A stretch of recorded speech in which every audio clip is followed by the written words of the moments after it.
at about 7:30, we were informed that ex-minister of Karnataka State, Mr. C.T. Ravi, and who is the present MLC of Government of Karnataka, he is arrested by the police and he is brought to Khanapur police station.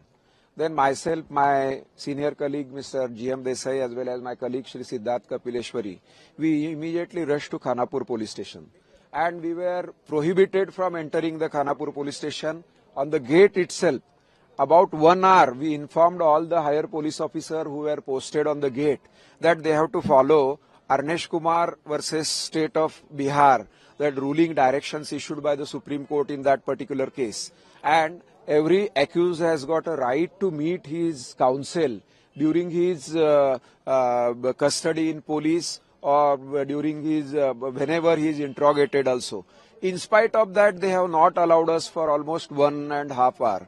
Ultimately, we were allowed after lot of this thing. We told them that you are violating the Supreme Court orders, and after that they have allowed us. The opposition leader Ashok and BJP MLA. Even they restricted them initially, but later on they were allowed. But in spite of that, they were not taken inside also. Lot many press reporters have already seen it.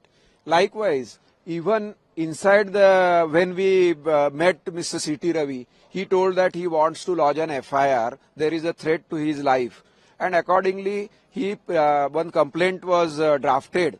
But that particular complaint, FIR, was not registered by the police. And we also told Commissioner of Police that they can register a zero FIR if the offence is committed outside the jurisdiction of this police station.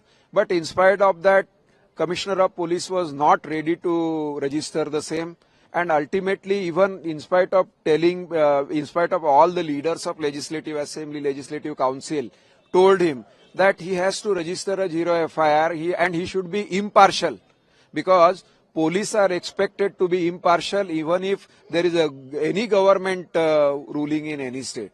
But in spite of that, it is found by all, in front of all cameras also.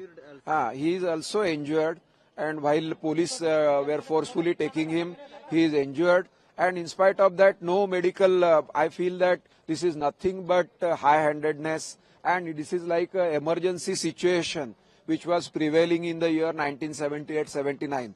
That type of behavior, and I was having pride that Karnataka police are well placed all over the India, but we will be now necessary, that is in Karnataka Assembly, MLAs, MLCs will take up the matter.